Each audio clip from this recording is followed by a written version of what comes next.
Hi, this is Jen Rubin, Editor-in-Chief of The Contrarian. I am delighted to welcome Representative Greg Casar from the great state of Texas. Welcome, Congressman. Thanks for having me on. What district do you currently represent, and what's going to happen to you under the new redistricting plan, or the re-redistricting plan? Right. So I represent Texas's 35th congressional district here in the heart of Texas.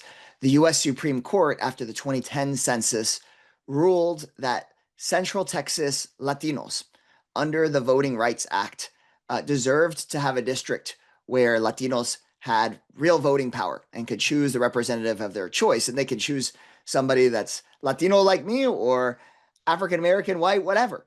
But that under the Voting Rights Act of 1965, a district like this needed to exist. And so I've represented this district now in my second term. And then this district, essentially stayed in its current formulation after the 2020 census. I ran for office right after that. And then out of just because Trump is afraid that he's going to lose the upcoming midterm elections and then finally be put in check and finally have to face some accountability, he's decided to do this mid-decade redistricting ordered by him.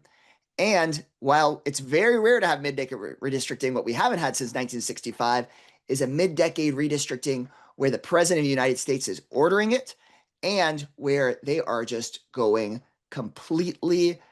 completely as if 1965 and the Voting Rights Act had never happened. And so they are merging a big part of my district of the 35th into the 37th to create one district in Austin, Texas, and then chopping up other parts of the 35th congressional district and basically making that disappear. And ultimately, what that results in is no Latino opportunity district in Austin, none in Dallas, Fort Worth, North Texas, Houston, East Texas, in a state where Latinos are the largest group of racial or ethnic group in Texas. And so that is really, in many ways, a Republican effort to push us back pre-1965 on voting rights, but then immediately is an effort by Donald Trump to continue his authoritarian power grab without having to face accountability from the voters. Now, will you be running in one of those new districts if, in fact, that is the map for 2024 or 26, excuse me? Yes. So I'm running for reelection. I am supporting a lawsuit, and we are going in front of the judges at the beginning of October to say these maps are illegal and that the district that I'm in should continue to exist. But I'm not naive to the fact that Trump has stacked so much of the Supreme Court with right-wing justices that too often determine the best outcome for Trump, not the best outcome for the rule of law. And so if they hold that these illegal maps are to go into effect, then I would now have to run in the 37th district here in Austin, where I live, where over 250,000 of my constituents currently are based, rather than go run in what would be the new 35th district that is anchored over 100 miles away from where I live. Because I don't know of members of Congress that represent districts 100 miles away from them, nor should they, for many reasons. And so essentially, they've tried to basically merge my district with my colleague Lloyd Doggett's district here in Austin, Texas. And he has announced that he has decided not to run under these new maps. That's right. That's right. Of course, Congressman Doggett and I are united in fighting against these maps because Austin deserves two, if not three, Democratic representatives, given the number of people here and how Democratic the city is. But if it does become one district, then that's the decision he recently announced. Now, this is not ancient history that the Supreme Court ruled that there was a need for a Hispanic majority district. This was only, a few years back. Yeah, just a little over a decade ago. And yet, this Supreme Court, apparently so much more extreme than even a few years ago, could very well wipe out this kind of representation. What's been the reaction in not just the Hispanic community, but throughout your district once this was apparent what the game plan was? Gerrymandering, redistricting, these are often known as kind of procedural things that people say that folks don't pay much attention to. But I see enormous energy and outrage and defiance here in Texas and across the country, because it's not just about politicians playing their games. This is about people are losing their health care.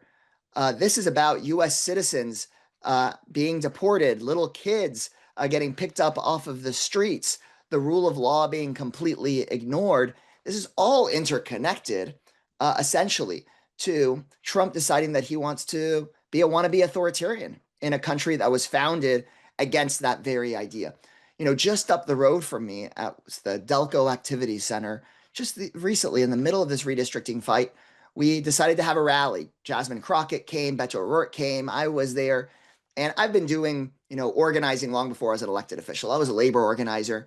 And if you were to organize a march or a picket or a rally and you had 200 people sign up, usually you'd expect maybe 100 people would come.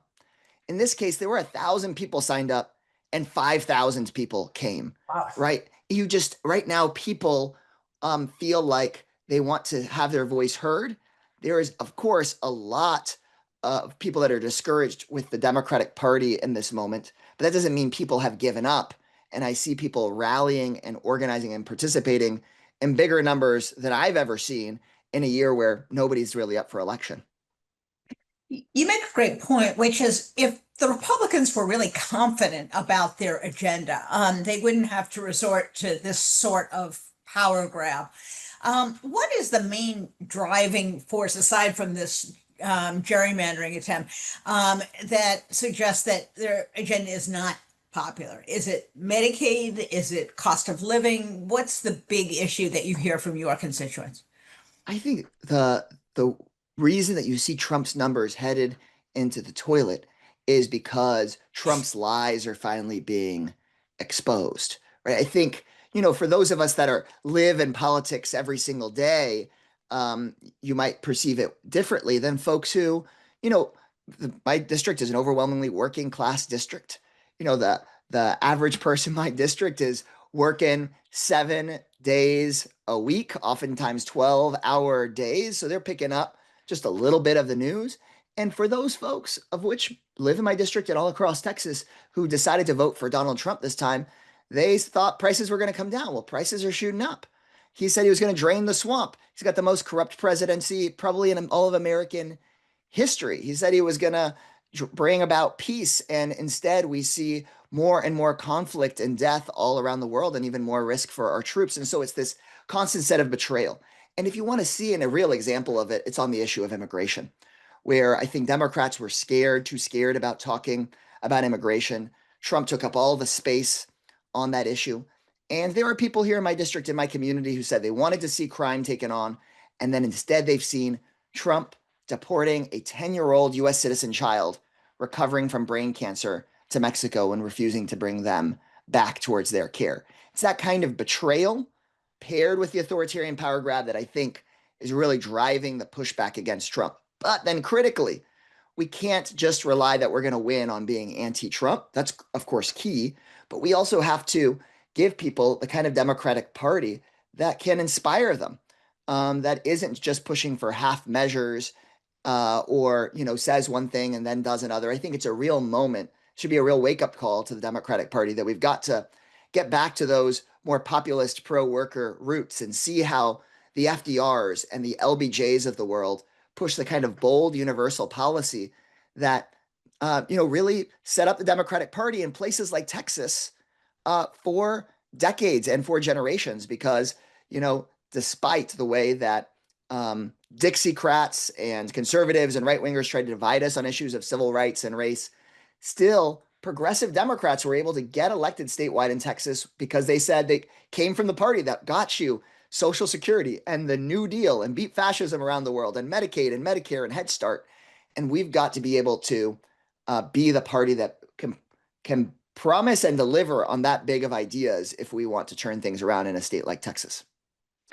Now, you mentioned immigration, obviously. Today, we saw a big raid in Georgia, 500 workers taken.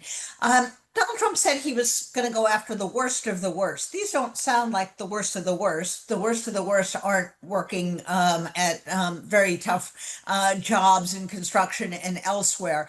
What are you hearing from Hispanics who did vote for Trump thinking, oh, he's not going to deport people like me? Are they angry enough to come back to the Democratic Party? What do the Democrats have to do beyond saying Trump lied to you in order to encourage them to come and actually support Democrats? I think we have to really go and show up in these communities that have been betrayed and and present a better alternative. I recently joined Senator Sanders on the Fighting Oligarchy tour, and we went down to the Texas-Mexico border. We were in McAllen, and you could not get into the auditorium. And we booked one venue; it wasn't big enough. We had to book an even bigger one. There was a line out the door of community members who have family members who could not come, who were scared of coming because of the militarization of the border, because so many people are being arrested and picked up that have done nothing wrong, right? Trump said he was going after the criminals. Instead, he's going after the construction workers and the custodians and the caretakers. And so I think we, one, need to show up in those communities that too often haven't seen sort of a headliner Democratic elected official in far too long. And then two, I do think we present a positive vision on immigration. I think that part of what we faced during the Biden administration was that some of the Democratic policies were actually driving forced migration in of ourselves. The idea that we could just starve everyday people in Venezuela and therefore change their leader Maduro's policies proved to be completely not true. This guy did not start having free and fair elections, but through our policies, we starved a lot of people in Venezuela and drove migration here. And then without good, safe, legal pathways for migration, just got people stuck and jammed up into either irregular, illegal forms of migration or all jammed into an asylum system that Trump was ready to make the boogeyman of the entire country. So if we don't want to get stuck in that position again, then I think we can't just hide away from the issue of immigration, but instead step forward and say, yeah, we want safe, legal, orderly migration and easier pathways for folks that want to come here in what people say is the right way, but the right way hardly exists under current law. And so Right. going and presenting that positive vision and filling that void, critical. And not to go too long on this, but the last thing I think we also really have to do is that Trump used immigration as a cudgel and as a critical part of the story he told, saying that immigrants were the villains in his story. Too often, the Democratic Party doesn't want to name the villain. And so when people know they're getting screwed over, Donald Trump said, yeah, your rent is going up. Your jobs are drying up. He said your life is getting worse. And he said immigrants were the problem. I think that if Democrats don't fill in who we think the villain is, it's far too easy for wannabe authoritarians like Trump to fill that in with a populism that punches down. And I'm an advocate for a Democratic Party that has a populism that punches up and says your rent did not go up because of a Venezuelan mom, asylum seeker. It went up because a big hedge fund just bought up all the houses in your neighborhood and is jacking up the prices. Your health care isn't getting worse because of an LGBTQ teen. It's getting worse because healthcare industry CEOs are pocketing a ton of money and are going unregulated while they donate a bunch more money to Trump and his allies. And I think we have to be able to fill in who the real villains are. Otherwise, Trump or Vance or whoever succeeds Trump will continue to use immigration as a cudgel and keep on pointing out immigrants as a villain if Democrats don't fill the void by telling the American people the real story. Speaking of villains, yesterday RFK Jr. Was up on the Hill testifying about his anti-vax policies. Although he denies he's anti-vax, he keeps telling us vaccines are going to kill us. I wish he was Meanwhile, just a cartoon villain instead of a yeah, real it life really is cabinet remarkable. secretary.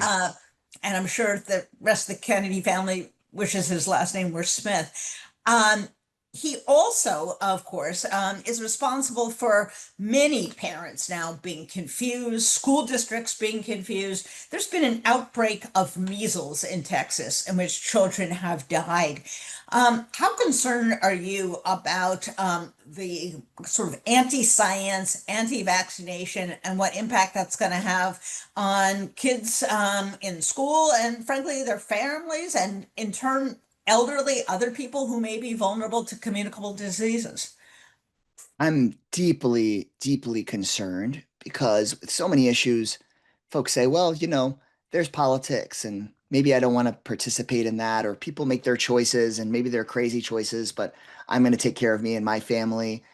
But when it comes to our health and public health, these choices and decisions from RFK and the federal government can impact everybody. It doesn't matter whether you pay attention to politics or not, or what choices it is you make.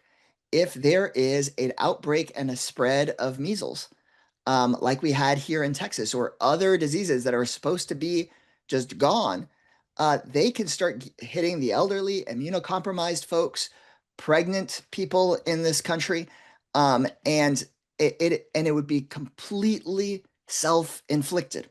And so this is a real moment where I call upon my Republican colleagues, including the physicians, Republican Yes. physicians in the Senate, to say, if you're not going to stand up for this, then you are just nobody. Then you are just completely an empty suit. And if those Republican lawmakers won't stand up, it is a moment for at least Republican voters and Republican grassroots and grass tops leaders to say this one has to have gone too far. But the real threat to Trump is, well, once Republican lawmakers and Republican leaders are allowed to start saying that what RFK is saying and doing is nuts, then that creates the permission structure for them to start saying, well, what about Pete Hegseth, the Fox News host that freaking runs the entire Department of Defense? Or what about, a whole litany of people? And so Right. I think it's something we've got to hammer on as Democrats, because this, endangers the lives of so many people. And I don't think we can let um, Republican lawmakers, especially those that are physicians and scientists, off the hook on this. Well, you are certainly on the front lines of democracy these days.